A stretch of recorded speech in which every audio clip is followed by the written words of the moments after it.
امریکہ اسرائیل کے ساتھ اگر جنگ میں شامل ہوا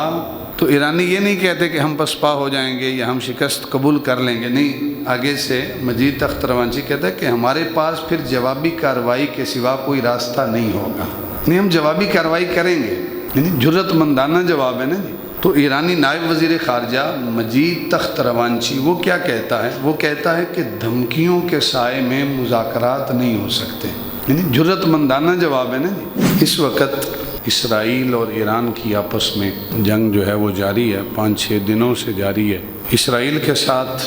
اس کا اتحادی، اس کا سپورٹر وہ امریکہ ہے، اور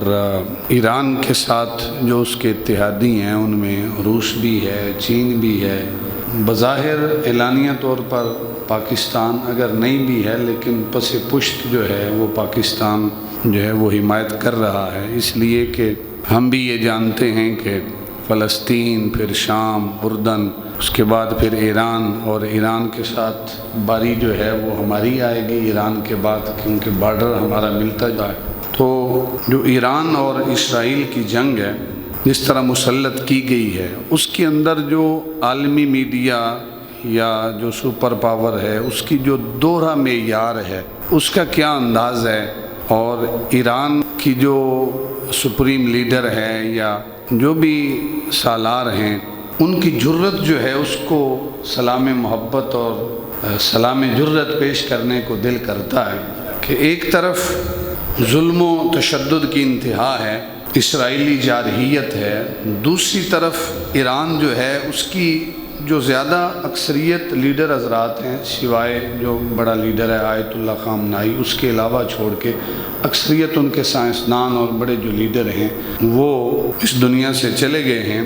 تو اس کے باوجود ایرانی قوم جو ہے وہ ڈٹ کر کھڑی ہے، اور ڈٹنے کا انہوں نے حق بھی ادا کیا ہے۔ میں BBC کے اوپر یہ رپورٹ پڑھ رہا تھا، جو ایرانی نائب وزیر خارجہ ہیں مجید تخت روانچی نام ہے،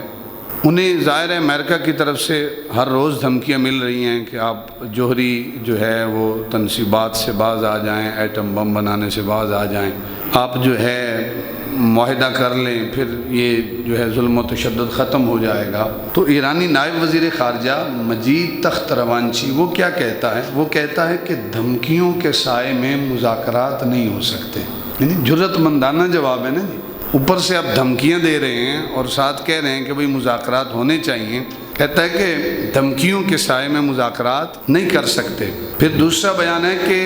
امریکہ اسرائیل کے ساتھ اگر جنگ میں شامل ہوا، جملہ دیکھیے گا، امریکہ اگر اسرائیل کے ساتھ، ویسے تو پشت پناہی میں ہے ہی، اعلانیہ طور پر بھی ساتھ شامل ہے، لیکن عملاً اگر ساتھ شامل ہوا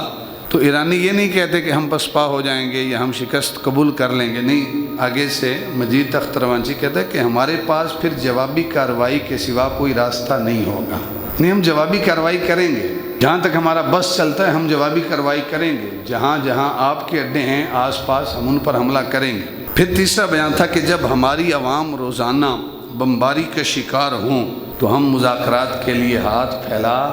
نہیں سکتے، یعنی آپ ہماری عوام کے اوپر بمباری کریں اور ساتھ کہیں کہ مذاکرات کریں، ہمارے ساتھ معاہدہ کریں، تو ہم معاہدہ کر سکتے نہیں ہیں۔ تو یہ بیان تھا مجید تخت روانچی کا۔